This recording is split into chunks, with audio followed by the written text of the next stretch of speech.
The fog clings to Sheriffmuir like a shroud. It is 13 November, 1715, and across the elevated moorland between Stirling and Dunblane, two armies prepare to tear Britain apart. John Campbell, 2nd Duke of Argyll, sits astride his mount on the government right wing, scanning the Highland host assembling before him. His officers report the numbers with barely concealed alarm. 12,000 Jacobite troops, perhaps more. Argyll commands barely 4,000 men, 3-to-1 odds. An army of hardened Highland warriors against his mixture of regulars and raw recruits. The mathematics of the situation are brutal. If he loses today, the Hanoverian monarchy, barely a year old, will collapse. The Stuart pretender will be crowned in Edinburgh. Everything Parliament fought for, everything the glorious Revolution secured, will unravel in an afternoon. Argyll has faced worse. At Malplaquet, 6 years earlier, he charged through artillery fire that left 20,000 Allied casualties on the field. Under Marlborough's command, he earned his Gaelic nickname, Ian Ruaid, Nan Cath Red John of the battles. But those were continental wars, fought for distant strategic objectives.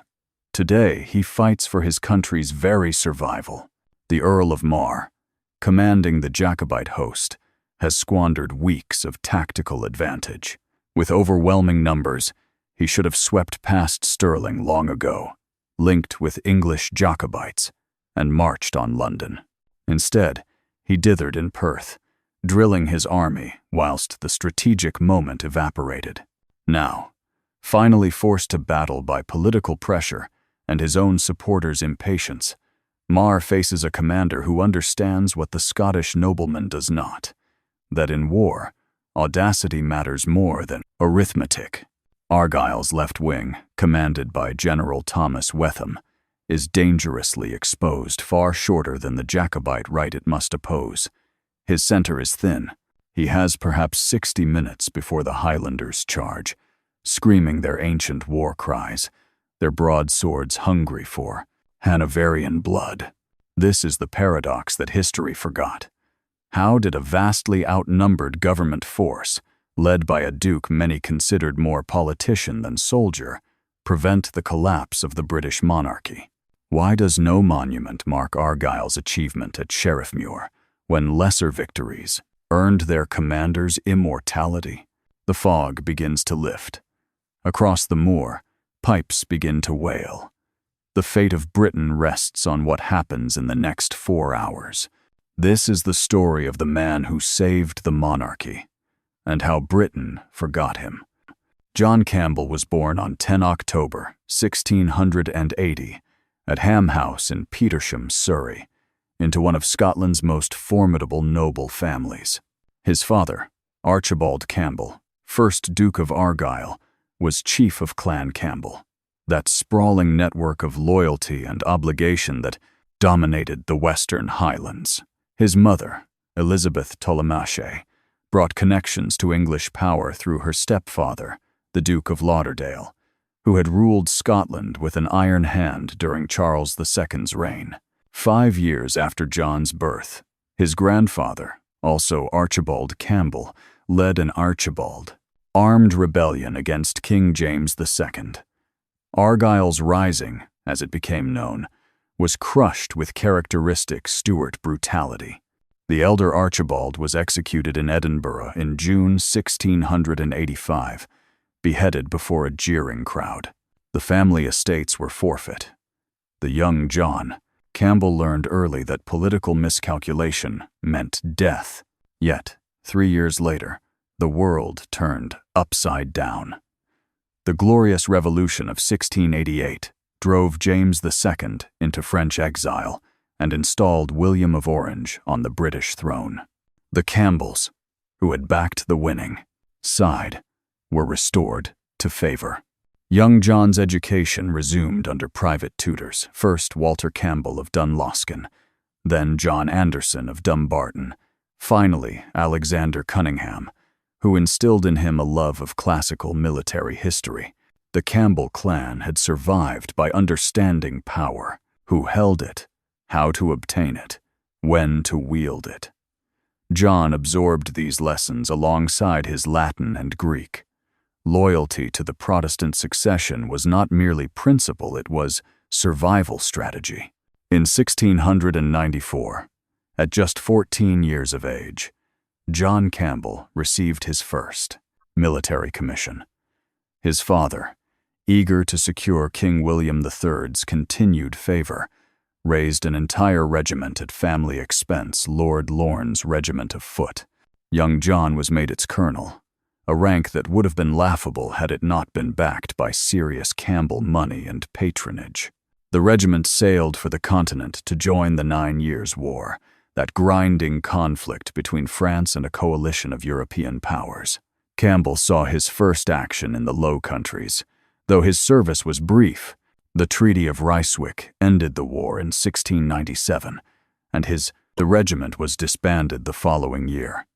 He was 17 years old and had tasted continental warfare. He married Mary Brown in 1701, a disastrous union that ended in separation. She died in 1717. He would marry again, this time more successfully, to Jane Warburton, a maid of honor to Queen Anne.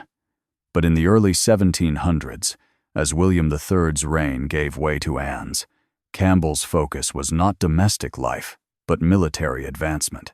The War of the Spanish Succession erupted in 1702, and with it came Campbell's transformation from aristocratic colonel to combat commander. John Churchill, Duke of Marlborough, led the Allied forces with a brilliance that made him the most feared general in Europe. Campbell, now in his early 20s, joined Marlborough's campaigns as a brigade commander. In April 1702, he participated in the Siege of Kaiserswerth, a brutal introduction to siege warfare's technical demands. When his father died in 1703, Campbell inherited the Dukedom of Argyll and became Chief of Clan Campbell at 23. Political responsibilities now accompanied military ones. He was appointed a Knight of the Order of the Thistle, made Colonel of the 4th Troop of Horse Guards, and elevated to Scotland's Privy Council. But Scotland's political future hung in the balance. England and Scotland remained separate kingdoms, sharing a monarch, an arrangement that satisfied no one. The English Parliament feared Scottish Jacobitism. The Scots resented English trade restrictions. Campbell threw his considerable influence behind the Act of Union, persuading reluctant Scottish parliamentarians that merger offered Scotland's best future. For his efforts, he was created Earl of Greenwich and Baron Chatham in 1705. The reward was timely. He returned to Marlborough's campaigns with renewed vigor, now as a major general. At the Battle of Ramillies in May 1706, his brigade smashed through French positions with such ferocity that contemporaries began calling him Red John of the Battles, Ian Ruaid nan Cath, a reference both to his red hair and to the blood his sword spilled. Oudenarde in 1708, the Siege of Lille later that year, Siege of Tournai in 1709. Campbell was present at every major engagement, leading from the front, earning Marlborough's trust and his soldiers' devotion. He was promoted to lieutenant general in April 1709. Then came Malplaquet, 11 September 1709. Near the French village of Malplaquet, Marlborough faced Marshal Villars and 80,000 French troops defending prepared positions. The Allied assault was a calculated slaughter. Dutch infantry on the left were massacred. British regiments in the center advanced into point-blank artillery fire. Campbell, commanding cavalry on the right wing, waited for the decisive moment. When it came, he charged. Through smoke and screaming shot, Argyll led 5 squadrons against the French left. The ground was corpse-strewn, the air thick with powder smoke. His horse was shot from under him. He remounted and charged again. The French line buckled, then broke. The Allied cavalry poured through, turning tactical victory into strategic triumph. The butcher's bill was horrific. 21,000 Allied casualties, perhaps more. Orkney, another British commander, wrote that dead soldiers lay as thick as ever you saw a flock of sheep. But the French were defeated. Their expansion finally halted. Argyll emerged from Malplaquet with his reputation enhanced but his body battered. He was promoted to full general in January 1711 and given command of all British forces in Spain. The assignment was less reward than rescue mission. The previous commander, James Stanhope, had been forced to surrender at Brihuega. Argyll's task was to conduct an orderly withdrawal as Britain's Tory government negotiated peace terms with France. He succeeded brilliantly, extracting British forces from an untenable position without losing a man. In 1712, he was appointed Commander-in-Chief, Scotland, returning to his homeland as Britain's senior military figure north of the border. But command in Scotland meant navigating treacherous political waters. Queen Anne's health was failing. Succession loomed. The Tory government flirted with restoring Anne's half-brother, James Francis. Edward Stuart, the old pretender who promised to respect Protestant religion whilst maintaining Stuart legitimacy. Argyll, a committed Whig and Presbyterian, considered this madness. He had not fought for 15 years on the continent to see a Catholic Stuart restored through political maneuvering. When Anne died in August 1714, Argyll threw his full support behind the Hanoverian. Succession. George I, Elector of Hanover, became King of Great Britain. The Protestant succession was secure, or so it seemed. In Scotland, resentment festered. The Union had brought economic dislocation and political subordination. Highland chiefs, many Catholic, viewed the Hanoverian monarch as a German usurper.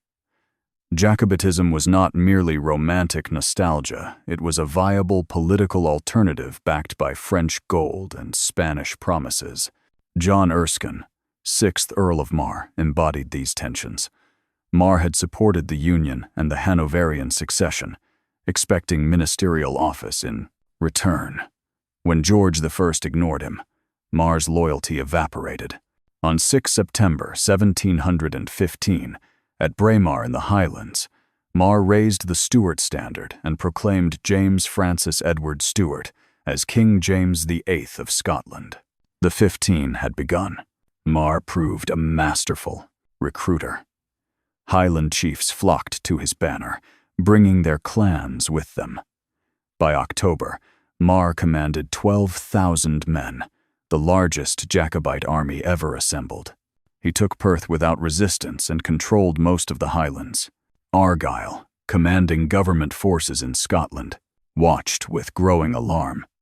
He had perhaps 4,000 troops, many raw recruits never tested in battle.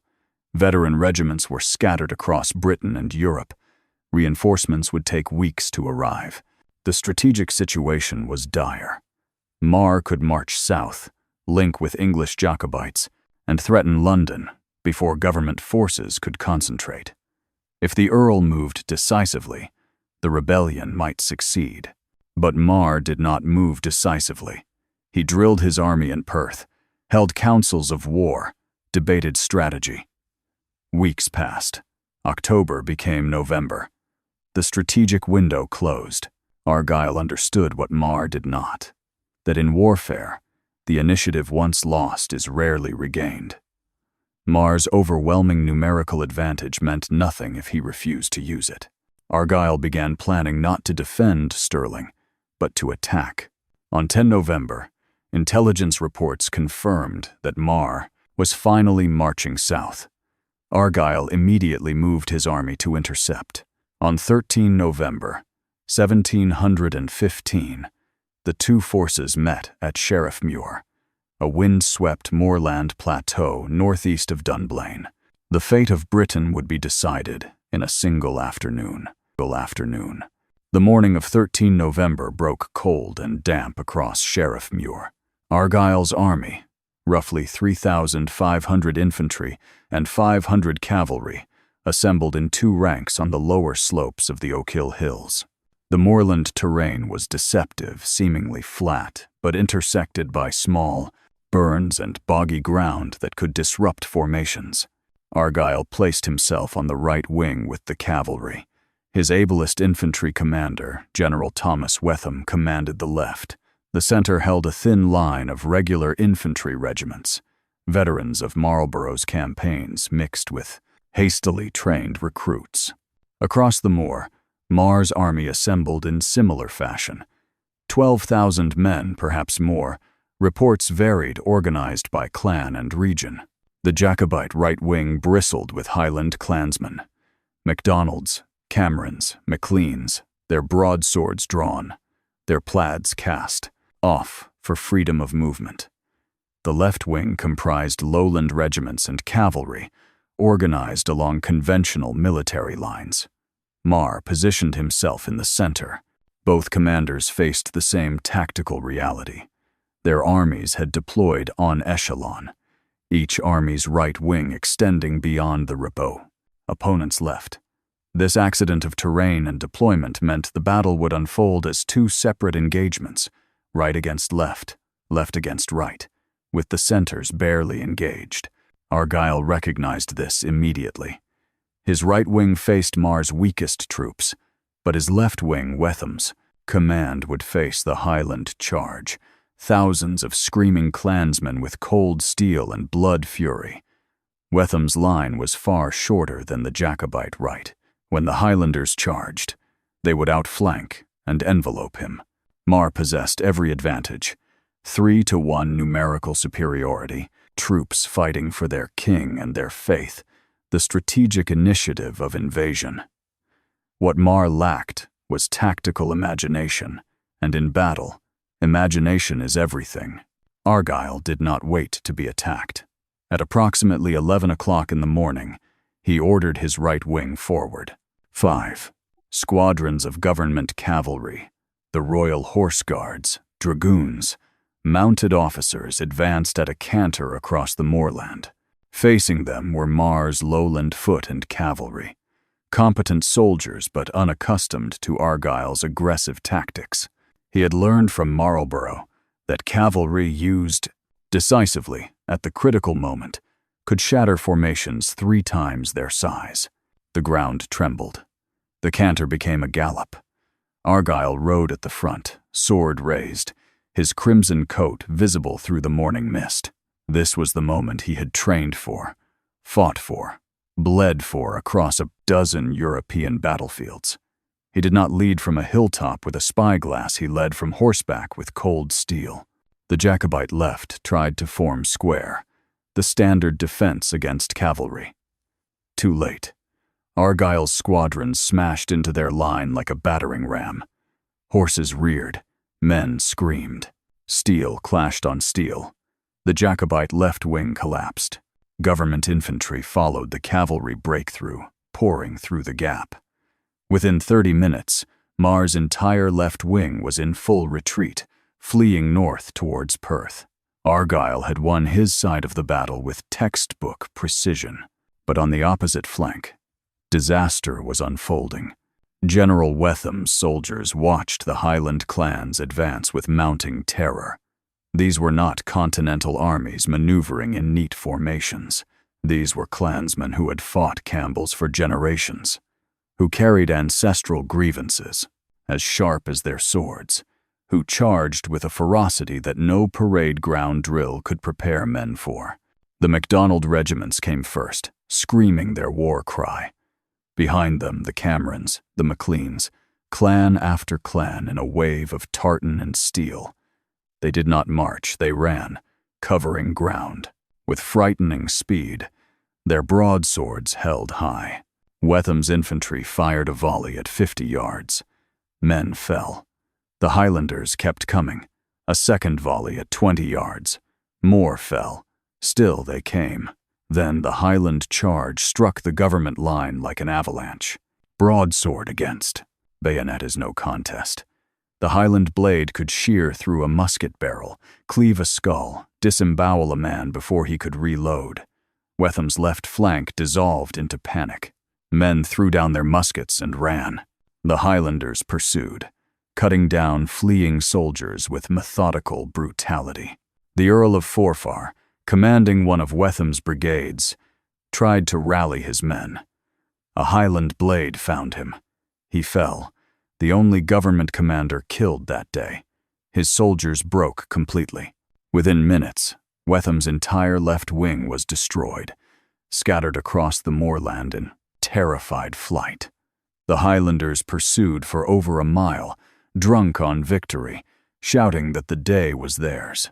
Mar, watching from the center, believed he had won. Argyll saw the catastrophe developing on his left and made the decision that would save the Hanoverian monarchy.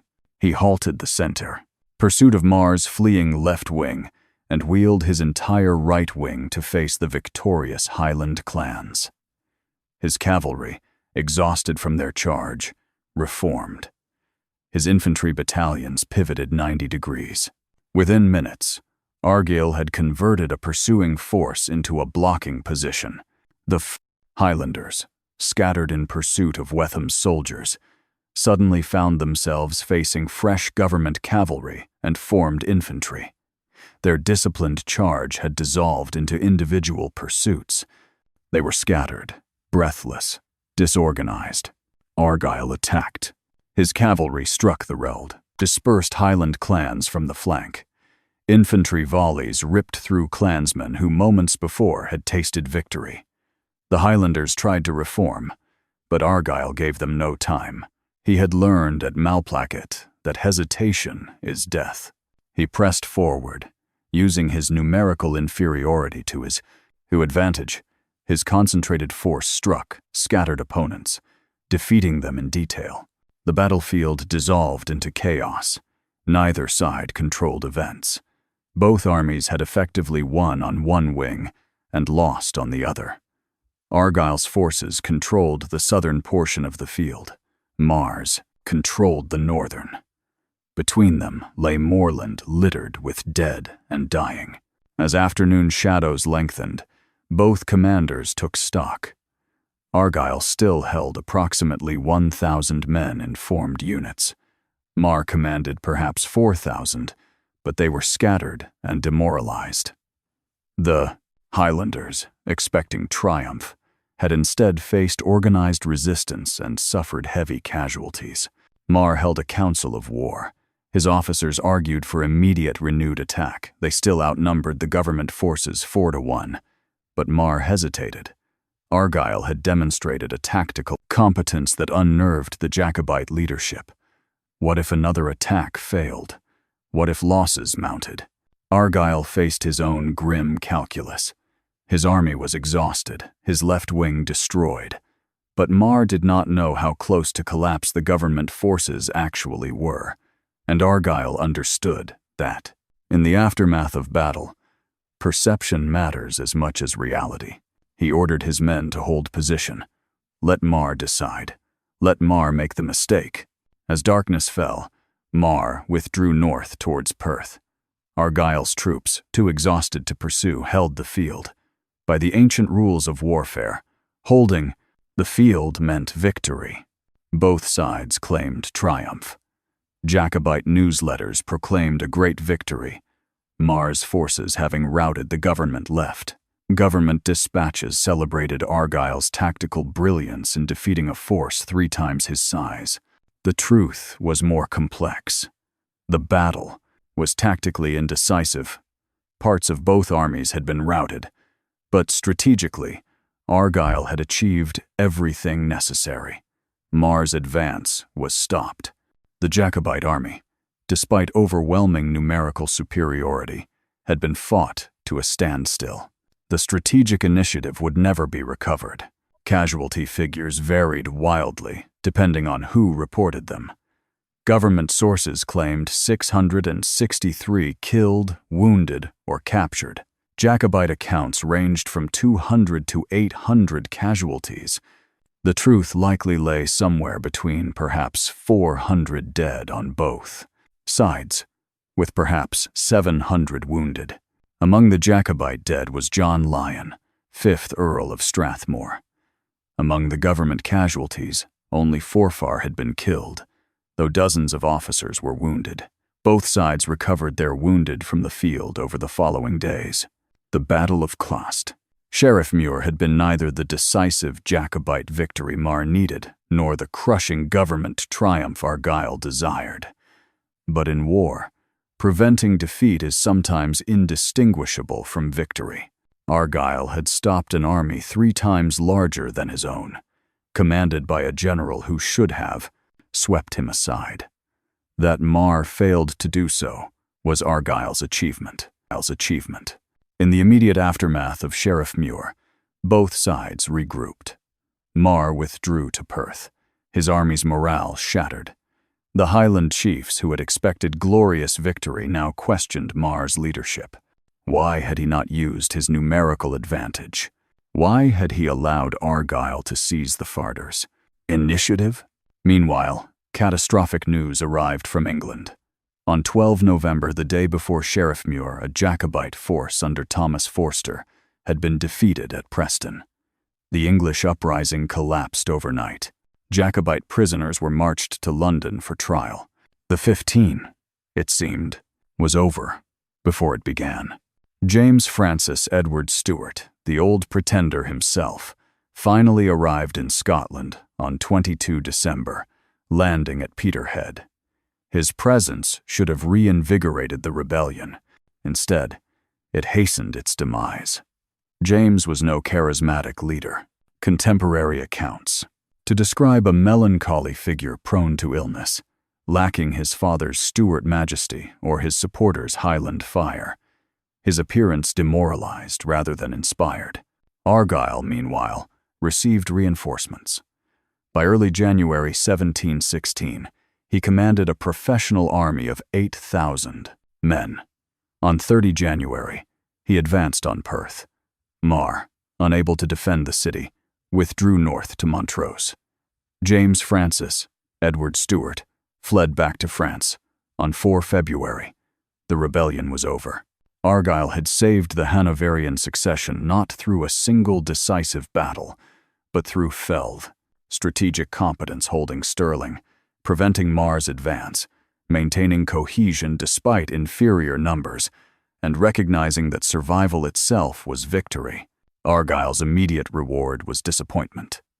In March 1716, he arrived in London expecting recognition and gratitude. Instead, he found political rivals maneuvering against him. William Cadogan, Marlborough's former chief of staff, was appointed to replace him as commander in Scotland. Argyll was stripped of most military offices. The slight was personal and political. King George III, German advisors, British aristocrats made him uncomfortable.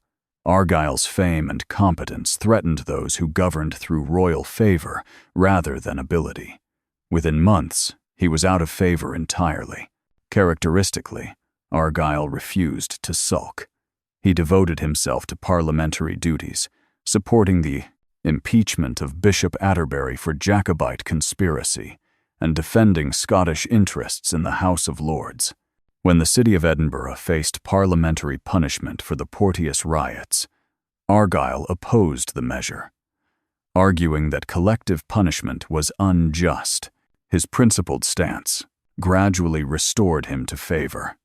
In 1719, he was created Duke of Greenwich, a signal that his services were again valued. In 1721, he became Lord Steward of the household.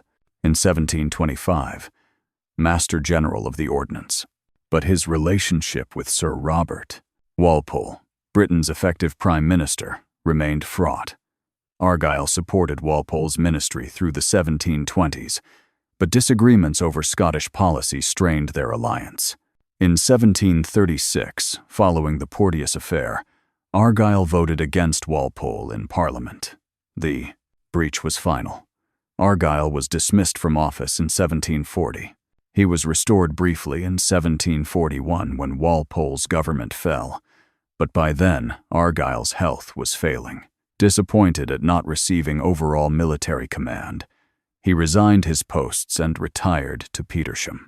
John Campbell, 2nd Duke of Argyll, died at Sudbrook Park on 4 October 1743, aged 62. He was buried in Westminster Abbey, his grave marked by a small lozenge stone near Henry VII's tomb. A large monument, designed by the French sculptor Louis-François Roubiliac, was erected in the south transept in 1749, a life-size figure of the Duke in Roman armor, reclining on a sarcophagus with history recording his deeds. Yet history, that unreliable narrator, largely forgot him. Why? Several factors conspired to bury Argyll's achievements beneath centuries of neglect.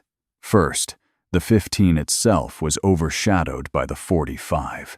Charles Edward Stuart's 1745 rebellion, more dramatic, more romantic, more thoroughly defeated at Culloden, captured historical imagination. The 15 seemed a mere prelude, its commanders footnotes. Second, Sheriffmuir was indecisive. History celebrates clean victories. Blenheim, Waterloo, Trafalgar. Messy tactical draws, lacking climactic moments, are harder to commemorate. That Sheriffmuir achieved everything strategically necessary mattered less than its failure to deliver crushing battlefield triumph. Third, Argyll was unlucky in his enemies. The Earl of Mar was so incompetent that defeating him seemed no great achievement. Mar's nickname, Bobbing John, reflected his political inconsistency rather than military competence. Historians asked, how much credit does one deserve for defeating an opponent who defeated himself? Fourth, Argyll's later political career undermined his military reputation. His opposition to Walpole made him inconvenient to commemorate.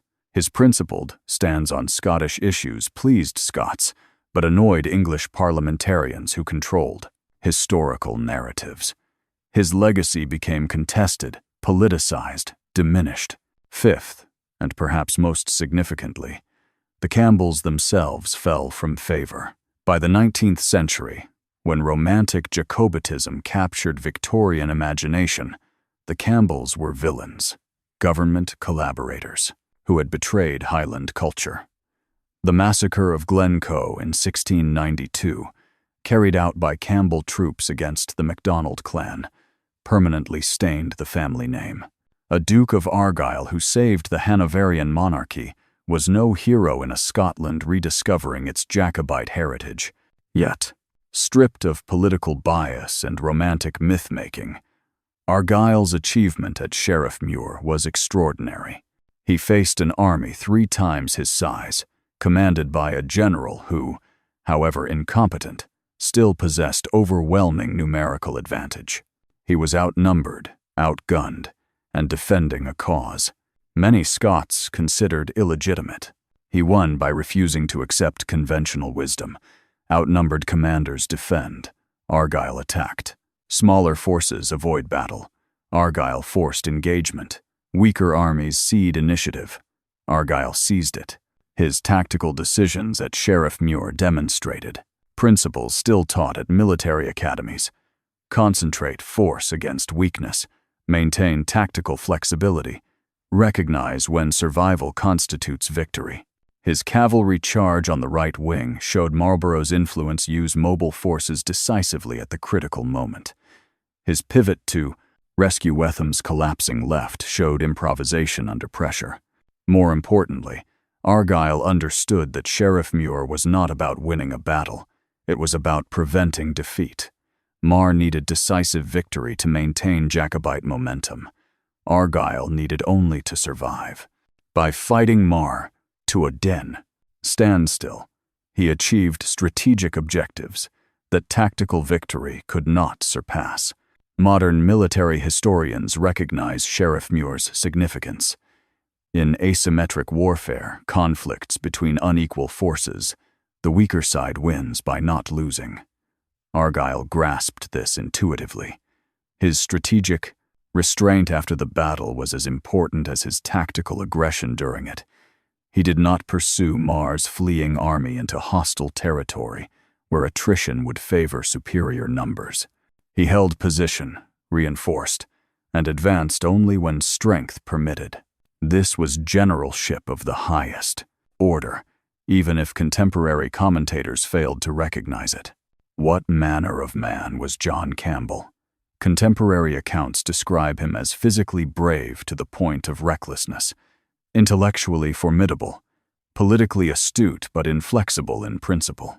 He was called Red John of the battles, not merely for his hair color but for his willingness to lead charges personally, to risk death alongside his soldiers. He was also vain, quarrelsome, and often politically maladroit. His feuds with government ministers harmed his career. His pride made him enemies. His refusal to flatter or dissemble cost him preferment. These were not qualities that ensured historical remembrance, yet his soldiers loved him. Regimental histories consistently praise his concern for their welfare, his willingness to share their hardships, his tactical competence that minimized unnecessary casualties. The troops who fought at Sheriffmuir knew they were outnumbered 3-1, that Argyll led them to victory, or at least survival against such odds, earned their lifelong devotion. His monument in Westminster Abbey captures this duality. The inscription praises his military virtues and political service. But Roubiliac's sculpture shows something more human, a man reclining in armor, weary perhaps, with history herself recording his deeds. It is a monument to achievement, certainly, but also to exhaustion, the weariness of a man who spent his life in service to principles that brought him more conflict than reward. Stand today at Sheriffmuir and you will find moorland little changed from 1715. The wind still howls across the Ochils. The burns still cut through boggy ground. A monument commemorates Clan MacRae's losses. Smaller stones mark other clans' sacrifice. But there is no grand memorial to the Duke of Argyll. No statue marks where he charged with 5 squadrons of cavalry to save a monarchy. No plaque explains how his tactical improvisation turned potential catastrophe into strategic stalemate. The battle itself is half forgotten, overshadowed by the more romantic 45, remembered, if at all, as an indecisive footnote to a failed rebellion. This is Britain's historical amnesia at work. We remember dramatic defeats like Culloden, where the Jacobite cause died in blood and glory. We forget messy strategic victories where competent commanders achieved necessary objectives without cinematic grandeur. We celebrate romantic failures and overlook inglorious successes. Yet Sheriffmuir mattered. Had Mar defeated Argyll on 13 November 1715, the Jacobite army would have marched south, linking with English supporters, threatening London, whilst government forces scrambled to respond. The Hanoverian succession, barely a year old, would have faced its gravest crisis. Whether the rebellion would have ultimately succeeded is unknowable, but without Sheriffmuir, it would have had a fighting chance. Argyll prevented that chance. With inferior numbers, against overwhelming odds, he fought one of history's great holding actions, a battle where survival was victory, where preventing defeat achieved strategic triumph. Modern military doctrine recognizes such operations as among the most difficult in warfare. Defending with inferior forces demands not merely courage, but precise judgment, knowing when to attack, when to hold, when to yield ground, when to reinforce. Argyll demonstrated all these qualities in a single afternoon. His broader military career deserves equal recognition. From Malplaquet to Sheriffmuir, from Spain to Scotland, he served Britain's interests with distinction across 2 decades. His nickname, Red John of the Battles, was earned through blood and steel across European battlefields. His elevation to Field Marshal in 1735 recognized a lifetime's service. That his, later, political career was fractious and often disappointing, should not diminish his military achievements. That he opposed Robert Walpole on matters of principle speaks to his integrity, not his incompetence. That he defended Scottish interests against English parliamentary majorities required courage of a different sort than battlefield valor. John Campbell, 2nd Duke of Argyll, died in 1743, buried in Westminster Abbey beneath Roubiliac's magnificent monument. His title passed to his brother Archibald. His estates passed to family. His reputation passed to historians, who largely ignored him. Yet his true legacy is Britain itself, the constitutional monarchy he defended at Sheriffmuir, the Protestant succession he secured against overwhelming odds, the strategic competence he demonstrated when competence mattered most. We remember the battles that changed everything: Hastings, Agincourt, Trafalgar. We forget the battles that prevented everything from changing. Sheriffmuir was the latter. Had Argyll lost, Britain's entire political and religious future would have unfolded differently. The Hanoverian succession might have collapsed. The Stuart restoration might have succeeded. British history would have taken a radically different course. That these things did not happen is precisely why we forget them. The disasters that were prevented leave no dramatic mark. The crises that were averted merit no monuments. The catastrophes that never occurred inspire no ballads. This is the paradox of competent generalship. Success erases the evidence of its own necessity. Argyll prevented the collapse of the Hanoverian monarchy so thoroughly that later generations forgot it was ever threatened. His victory was so complete strategically that its tactical inconclusiveness obscured its significance. 300 years later, perhaps it is time to remember. Time to recognize that alongside Wellington and Marlborough, Nelson and Montgomery, belongs John Campbell, 2nd Duke of Argyll, Red John of the Battles, the man who saved the monarchy at Sheriffmuir and whom Britain forgot. The fog has lifted from the moorland. The pipes have fallen silent. The blood has long since soaked into Scottish soil. But the legacy remains, even if we no longer recognize it. Every time Britain crowns a Protestant monarch, every time Parliament convenes under constitutional rule, every time we take for granted the settlement of 1715, we benefit from what John Campbell achieved on 13 November 1715. History did not forget him. We did. Perhaps now we can remember.